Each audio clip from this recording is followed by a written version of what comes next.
Nick Whalen, John McKechnie here with you, talking best bets for Week 18 of the NFL season. John, I kind of like Week 18. It's a confusing board. Even though we're recording this on Thursday, we got a couple games on Saturday. We got the full Sunday slate.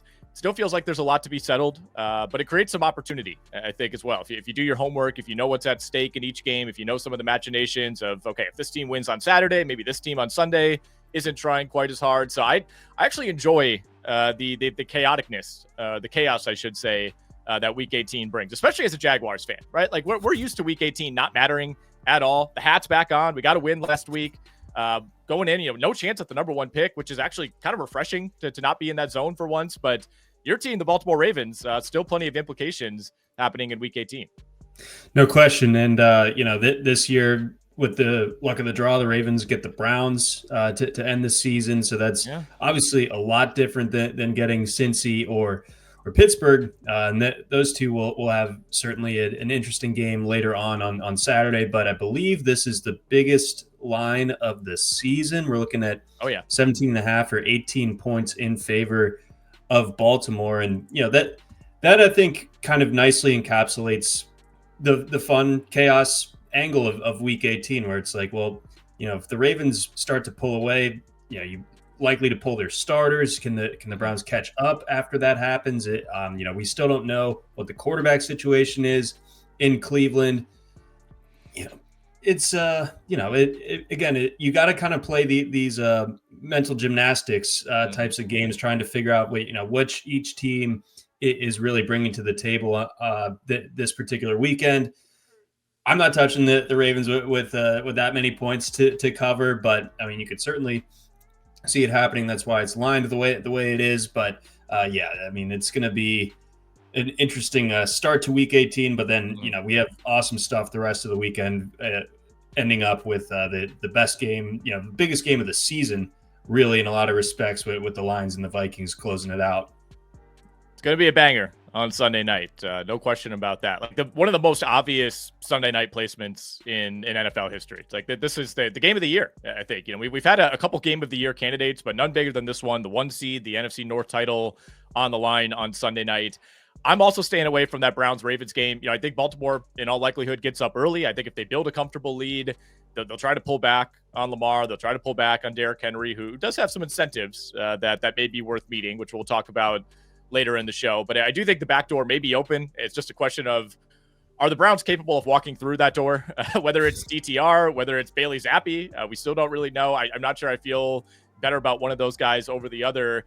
And you mentioned that number. It's at 17.5 right now at a couple books. It's up to 18 at BetMGM. Not only is it the biggest line of the season, I also saw a note that it's the biggest line in Ravens history. They have never been an 18-point favorite throughout their illustrious history, which was surprising to me, given how many lopsided games they've played over the years. But Cleveland, by the way, stealthily in the mix for the number one pick if a few things break their way with a loss on Saturday. Now, as we do every week, we'll each pick 3 games we want to discuss. We got some total picks. We got some spread picks for you this week. Looking at our list here, John, neither of us are touching this Bengals-Steelers game. And this is one of the few games on the schedule where there are implications for both sides. There's a lot of games where it matters for one team, maybe not the other. There's a handful of games where there are really no implications. But this is a really interesting one that I wanted to get your take on, even if it's not going to make the official card. Obviously, Cincinnati has to win this game to have any chance to make the playoffs. They will also need the Denver Broncos, who are up to 10.5-point favorites against Kansas City. They'll need them to lose. They'll also need Miami to lose. That game is almost a pick'em right now against the Jets as we wait on Tua's status. Doesn't seem like he's going to play based on that line. Pittsburgh, they're the team that's already clinched. They clinched a few weeks ago, but massive seeding implications here for the Pittsburgh Steelers. A win would lock them in to the 5 seed. A loss plus a Chargers win over the Las Vegas Raiders would mean that Pittsburgh would drop to the 6. In all likelihood, given what we just discussed, the 6 seed would mean a matchup on the road at Baltimore. The 5 seed would mean you get the Houston Texans. So I think we get a motivated Steelers team. I think so too. But I think, we talked about it a little bit on Monday's recap pod that, the Steelers' late season swoons have become the norm. Over the last few years, they've had several times in which they've lost 3 or more games in a row after Thanksgiving. And, I think it's fair to look at the first matchup between these two teams with the Steelers and the Bengals and, say, okay, well, that's where the Bengals defensive struggles were such that, Russ was able to throw for like a zillion yards in that game.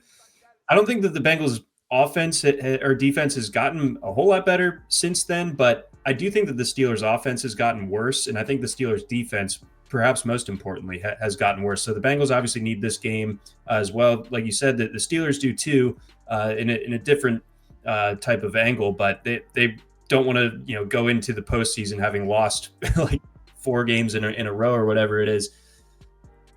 But I do think the Bengals are the hungrier team here, and I do think that they are the more dangerous team. I think that, again, in particular, the way that the Steelers defense has been playing, where there's been these wide open touchdowns, that's a problem with the way that Joe Burrow and company have been playing.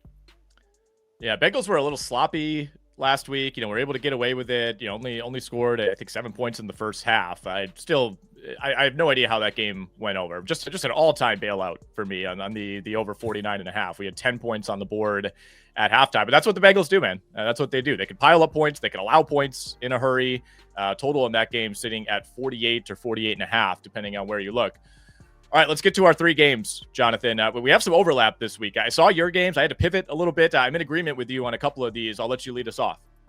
I will start in Atlanta. We got the Falcons versus the Panthers. And whereas last week I was ready to fade the Panthers at a big number, I laid out the case where it's like, people are going to be on the Panthers here. It's so many points, and the Bucs are coming off that loss against the Cowboys. But I'm buying back in on Carolina here. I think, the Falcons, you're asking a lot of them. They haven't won big many times this year. I think only 2 times have they won by 2 scores this year, one of which was against Carolina, but that was much earlier in the season. Carolina, a much different team now, and the other one being against the Giants a couple weeks ago. So that hardly counts in my opinion. So Atlanta, they obviously have some important stuff at stake here in their own right. So you do figure that they're going to win, but they are 3-5 against the spread at home. And again, I just don't really trust them to cover a big number. So I like Atlanta to win here, but it's going to be kind of a nerve-wracking Saturday, I think, or Sunday at the Benz. Give me the Panthers plus 8.5. I like it. You've been dialed in on this Carolina team lately. One of your best calls of the year, I thought, last week against Tampa Bay, and that was a beatdown by the Buccaneers. I have a derivative play on this game that I'll talk about in a little bit as it pertains to the total, but I lean Carolina plus 8.5 as well. I mean, no indication that Carolina, despite having nothing to play for here, would pull back at all. We have some incentives at play for some of these veterans. I do worry a little bit about the absence of Chuba Hubbard and Jonathan Brooks, and a Carolina running game that actually had been pretty solid during that middle part of the season where they started to improve. And part of it was due to game script last week where you're down 2 scores early on. They had to get away from the run, but I do think that's one way that you can beat the Atlanta Falcons. I'm not sure Carolina will be able to do that, but in general, I think the other thing to keep an eye on here is Atlanta needs to play this out as if it matters. The Buccaneers are 13.5 point favorites at home against the Saints. If the Buccaneers win that game, they of course take the NFC South. They take the final playoff spot in the NFC. So I think there could be some scoreboard watching here, right? And I think that helps you out, because if this Tampa Bay game goes the way that we think it likely will, and let's say they're up 21-3 at the half, hard to say exactly how that impacts the Atlanta Falcons, but it's 2025 now. I almost said 2024. They'll be aware of the score, right? It's not like you have to call somebody at halftime, who's in the stadium to find out, hey, what's going on in the Tampa New Orleans game. I think if they get the sense that no matter what happens here, we're not making the playoffs. I think whether it is an actual pullback, where they take out some veterans in the second half, or if it's just kind of that psychological impact of knowing that this game doesn't matter, I think that's another angle that pushes me toward Carolina. Yeah, and leave it to the Falcons to kind of pull back even in normal game scripts. I mean, Bijan dominated the first half last week and then just disappeared. Just good stuff, Falcons. They're always good to just underutilize their stars. Well, I mean, they didn't run their 10th play of the second half until the 4-minute mark in the fourth quarter. Defense could not get off the field, just giving up 6, 7, 8-yard drives over and over against that Washington team. So, all right, I like your call on Carolina there to start us out. I'm going to the NFC West here, and I'm looking at Seahawks Rams, a somewhat of a meaningless game. Not totally meaningless, but the way the Rams seem to be handling this, they're treating it as if it is such. So a Rams win here, regardless of what happens with Tampa Bay, would lock the Rams into the 3 spot. And that means you're getting likely Washington, maybe Green Bay. If they lose this game and Tampa Bay wins, they are the 4, and that means you get the loser of the Minnesota-Detroit game. And the Rams are aware of that. They don't seem to care. They've already said they'll be starting Jimmy G. I don't know that we'll see much, if any, of Kyron Williams. Sean McVay has already talked about getting an extended look at Blake Corum. Puka Nacua, I think, needs like 10 yards to get to 1,000 on the year. So maybe we see a little bit of him early on, but I don't think we see a ton of Nacua. I don't think we see a ton of Kupp. So I like Seattle minus 6.5 here. Again, Rams just don't seem to care about the seeding implications, which is interesting. But, if you want to prioritize rest over seeding, I guess I understand that. But I think this is kind of a take out the frustrations game for the Seattle Seahawks. They have a chance to finish with 10 wins. They're not going to make the playoffs. It's been just kind of this stops and starts type of season. But I think you have a pretty good chance here to take advantage of a Rams team that will be a little bit shorthanded. Rams offense in general has been very shaky lately. They're the first team since the 2011 Tim Tebow-led Broncos to win 3 consecutive games straight up in the same season when they've scored less than 20 points in all of those games. So I think this is a spot where, you don't necessarily trust the Rams even at full strength to put up that many points. Now you're taking away some playmakers. I don't think there's going to be a lot of scoring on the LA side of things. There's some significant bonuses at play, by the way, for Geno Smith, who can cash like $6 million, depending on what happens in this game. Specifically, he has a $2 million bonus in his contract if Seattle gets to 10 wins. And they would, of course, do that with a win here. So, the fact that the Rams have some capable backups, we're not seeing Bailey Zappi or Jimmy G is a legitimate NFL quarterback. Blake Corum is a legitimate NFL running back. So I don't necessarily love this one as much as I should, but this is one where I feel like it's a pretty clear handicap. The Rams have already indicated what they're going to do. You look at a game like, I don't know, Buffalo, New England, for example. I want no part of a game like that, where it's like New England should not want to win, but they are allegedly playing their starters. Buffalo has pretty reasonable backups. This is one that's at least kind of clear cut as far as what I think will happen. Seattle minus 6.5 at the LA Rams. A good distillation there of just, what both sides are looking at in this spot. And yeah, it does really feel like the Rams are essentially just kneeling out the clock here and getting to the postseason regardless of the seeding. So I think the Seahawks right side here. All right. I know you have another divisional game on your card. I do. Let's go to the NFC East, NFC Beast. We got Washington laying 4.5 at Dallas. Washington needs this one, or else they risk dropping to the 7 seed, which would set up a matchup with Philly. They probably don't want that, despite what happened last time that those two squared off.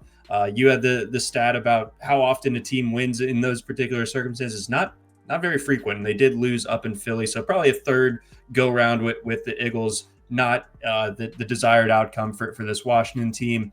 Green Bay, who's also in contention for the 6th seed, will be playing at the same time. They are probably going to, take care of business against the Bears, so the pressure will be on, and Washington will know that. Dallas, I feel like generally has been, better than anyone could have really envisioned after Dak Prescott went out for the season. But I think last week kind of underlined the idea that maybe CeeDee Lamb being shut down is sort of like the straw that broke the camel's back. So I know that Dallas would love to play spoiler here, and they did beat Washington earlier this season in kind of a fluky game, but they're not good at home against the spread. Washington has more to play for. They're the better team, better quarterback, all that good stuff. So give me the Commanders.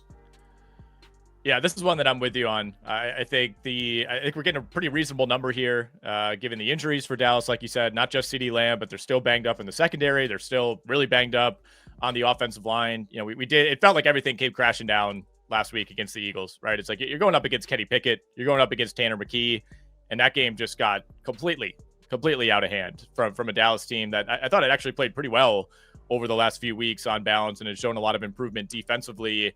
Washington, meanwhile, they were down 17-7 last week, end up, rallying back, escaping with that win. It's kind of been the way the season has played out for Jaden Daniels. And I think he did a good job laying out the motivations here. I mean, Washington should absolutely want to win this game. You're not necessarily scared of facing a division rival for the 3rd time, but hey, if you're telling me I can play the Rams, if you're telling me I can play the Buccaneers, I would certainly take that over the Philadelphia Eagles. And, will be a little bit of scoreboard watching, I think, for both Washington and Green Bay, but pretty good chance both of those teams take care of business. So I like that one. Washington -4.5.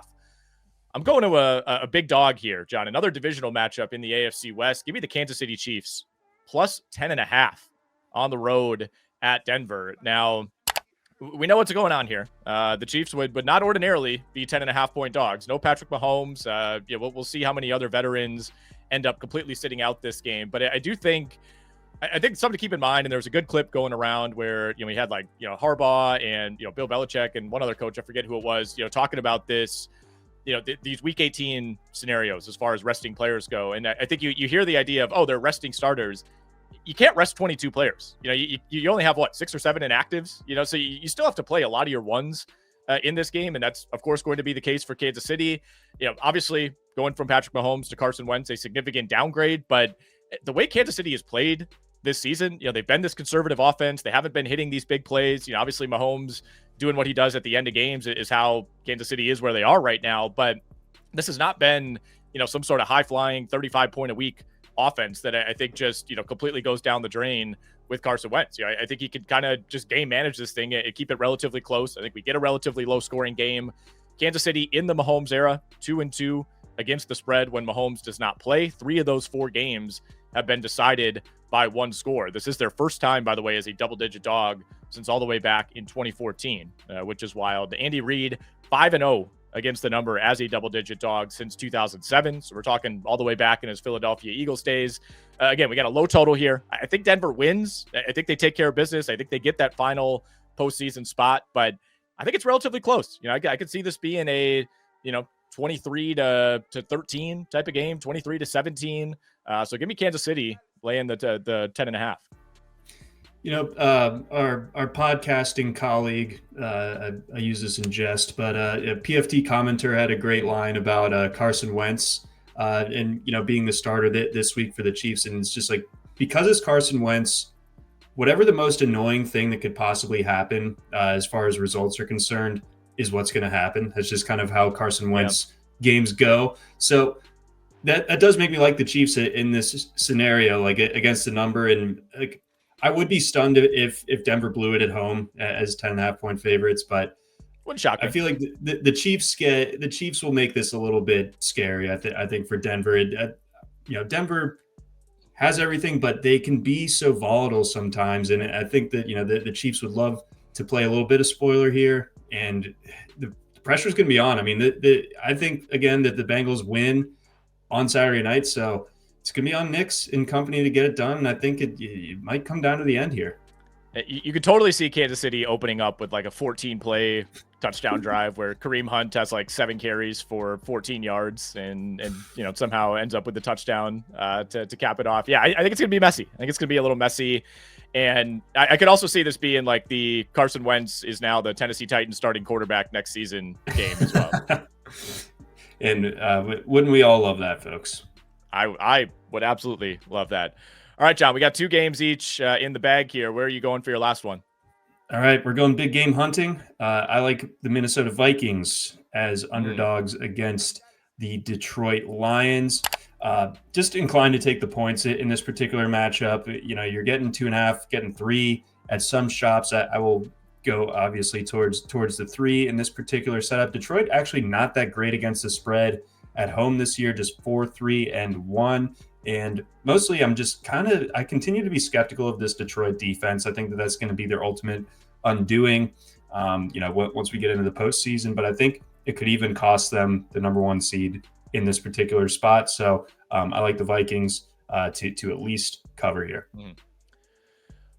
Immense display of cowardice by me, not issuing a pick on either this game or Pittsburgh Cincy. It's in stay away territory for me, but if it gun to my head, I would take Minnesota as well. I think you look back at the first matchup between these 2 teams, which I think was a 2-point game, if I remember correctly, and that was a different version of the Detroit Lions, specifically on the defensive end, as you noted. And they've been able to just effortlessly put up 35 to 48 points every single week, and it kind of makes you forget that this defense is as bad as it is. But I thought that game against San Francisco was alarming, man. I mean, that was like beyond bad defense. Just guys running wide open in a totally meaningless spot, I should say, for San Francisco, which put up 7.9 yards per play, 475 yards of total offense. And this Minnesota team, man, it's a well-oiled machine. Like we are beyond, any sort of flukiness or, when is this going to come to an end? Like they're just a really good team. They're a great defense. They have a really good quarterback who I think is going to remain a really good quarterback in this system. I think we see plenty of points here. I think this could actually look a lot like the Lions-Niners game on Monday, but I think Minnesota's a better team. I think they could come up with the defensive stops that the Niners just could not late in that game. We also saw turnovers, from the Niners that really ended up handing the game, I thought, to Detroit. And Minnesota, for the most part, has been able to avoid those this season. So I like your call here. Do you have a read on the total, which is actually down a little bit? It was up to 57 earlier in the week. I'm seeing a 56 out there now, 56.5 as well. I think I like the over, and the trends have suggested that the Lions are used to being in games with totals of 49 or higher, and usually in those setups that they go under. But I think this particular game, this setup, the offensive firepower on both sides, I think this game I think it delivers the goods essentially, and that would mean over 57. Since 2003.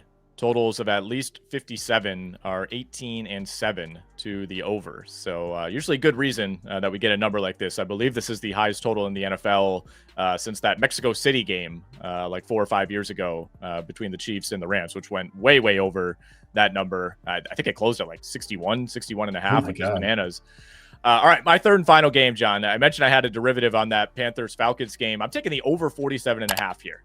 We have a big over team in Carolina versus an under team in Atlanta, but the vast majority of those Atlanta unders, of course, came with Kirk Cousins at the helm. I've been pretty encouraged with what we've seen from Michael Penix over these last 2 weeks. 24 points last week in a game where they basically didn't have the ball at all in the second half. Put up 34 against the Giants. I know they had some defensive touchdowns in there. But the Falcons have a chance to make history this week. If they put up 38 points, that would mean that the Carolina Panthers have allowed the most points in a single season in NFL history. So a lot on the line here for Carolina. They've allowed 200 plus rushing yards in 5 straight games. First team since 1981 to do that. No team has allowed 200 plus in 6 straight games since 1977. I mean, this is an all-time bad run defense for Carolina. Obviously, Atlanta with Bijan Robinson and Tyler Algier, who combined for 200 yards in the first meeting, should be able to exploit that. As we mentioned earlier, Atlanta has to play this game to win. They'll be doing some scoreboard watching with the Bucs game, but I don't think that necessarily impacts things all that much. Again, if Tampa Bay's up 3 scores in the third quarter, maybe we see some mental pullback from Atlanta. But I think with how exploitable this Carolina defense is, I expect Atlanta to get to 30. The question is, can Carolina hold up its end of the bargain? Can they get to the 20 points or so that are necessary here? I hope so, because I'm on the over. But the Panthers' offensive line is starting to concern me a little bit. Bryce Young went through a really nice stretch. When he started to play better, he was really only being sacked like 1 or 2 times per game. He's now taken 14 sacks over the last 3 games. We're kind of back to early season Bryce Young. He was pressured at the highest rate any quarterback has been pressured in any game this season last week against Tampa. So they need to figure that out. But without the running game, without Chuba, without Jonathan Brooks, I think Carolina is going to go with a more pass-heavy attack here. I think that leads to points. Bryce Young and Adam Thielen continue to develop a really nice connection. It's going to come down to whether Carolina holds up its end of the bargain, but I think this could be like a 31-17 type of game. Just barely get us across the line. And if Carolina could get to 20, then I think this is a really good number, over 47.5 in Panthers Falcons. I dig it. Hopefully the Panthers can make it a little bit closer than 31-17. But either way, I think point well taken as far as the defensive lapses there on Carolina's side. And you do get concerned about the lack of run game for Carolina. But like you said, they do have some playmakers in that passing game. But being that one-dimensional opens up, a more free pass rush potentially. But either way, I'm sticking to my Panthers covering 8.5. Yeah, give us the points. Give us the points over 47. Yeah, we'll take like 30 to 23. That's totally fine. That could thread it for both of us. So Carolina to cover, and we like the over in that game. John, one game that I wanted to get on the card and I want to discuss here because there are some interesting machinations as it pertains to the Chargers-Raiders game in the late window on Sunday. Chargers are down to 4.5 point favorites. This was up at 6 earlier in the week. The indications from Harbaugh are that, yeah, we're going to play this out. We're going to play our starters. We'll see. This game entirely hinges on what happens in the Cincinnati-Pittsburgh game on Saturday. So, of course, the Chargers will know the result of that. If Cincinnati wins, a Chargers victory means that they would move up to the 5, and Pittsburgh would get the 6. And then, of course, that would mean a matchup with the Houston Texans, which if I'm the Chargers, I would love to set that up as opposed to going to Baltimore. Now, if the Steelers win that game, then the Chargers are locked into the 6 in the AFC. So, this is one that, I wanted to put on the card, but knowing that we could get to Sunday and it could end up being totally meaningless, I ended up pulling back. But if you are very confident that the Cincinnati Bengals will win that game outright in Pittsburgh, I would just bet the Chargers minus. Get to the prop market. I was a little surprised, John. We're recording this on Thursday. Still not a fully populated prop market for a lot of the games. I think we're waiting on some injury and some rest news there, but plenty of options here. We'll run through, some of the props that are tethered to some incentives. But as always, I'll let you lead the way. So where are we going first in the prop market? First of all, looking forward to seeing your tea leaf reading on the available incentives that could be cashed in. But mine are a little bit just kind of straight up. I like Mike Gesicki over 27.5 receiving yards. You can get that over at Bet Rivers. I think basically that's just 2 catches, and Minkah Fitzpatrick has not been playing well in the back end for the Steelers. So I like that setup for Mike Gesicki. I like a Sam Laporta anytime touchdown. He's been finding the end zone with a little bit more frequency of late. I would jump on this sooner rather than later. We have it listed at plus 185 at FanDuel. At other shops, it's, plus 125. Don't like it as much at that point, but if you can still get it, basically north of plus 160, I'm in on that. I like the idea of a Keaton Mitchell anytime touchdown. I think Baltimore is going to keep trying to work him in. And I think, again, with the setup here of an 18-point spread, we're going to see some backups. And I really do think that Baltimore needs Keaton Mitchell to provide that speed element out of the backfield. Justice Hill probably not going to be ready to go for this game, given that concussion that he suffered against the Steelers. So Mitchell's going to get some run, especially in the second half. I like his chances of getting into the end zone. I like a Najee Harris under 44.5 rushing yards. Just not been overly. He got to over 1,000 yards, but not been the best performance from him. I know trusting the Bengals defense can be an interesting exercise, but I don't think that Harris has the big game here. I think if the Steelers do offensively, it's through the air. And then with stuff on the line for Denver, the best player is going to show up. That's Courtland Sutton. Give me the over 65.5 receiving yards for Sutton. I'm starting us off with Drew Lock to throw an interception, minus 135, coming off of just a wild, impressive, I should say, Drew Lock game last week against the Colts. I don't think that happens again, even if we see some twos out there for the Philly defense. He's thrown 4 picks in his last 3 starts. So Drew Lock to throw an interception, minus 135. Incentive watch, streak watch here for Mike Evans. He is 85 yards away from his 11th consecutive 1,000-yard season. Baker Mayfield, much more than Mike Evans, has talked about this very openly for the last 3 or 4 weeks. He wants to make sure Mike Evans gets there. Tampa Bay needs to win this game. So I don't worry too much about the motivation here. Mike Evans over 95.5 yards. We're getting a juice number. Everybody's going to be on this, but we have to do it. Taking that one.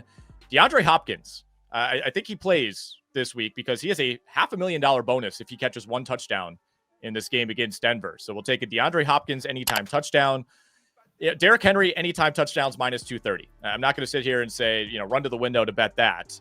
But he does need 1 touchdown for a $500,000 bonus. Ravens should at least be playing starters for a decent chunk of this game.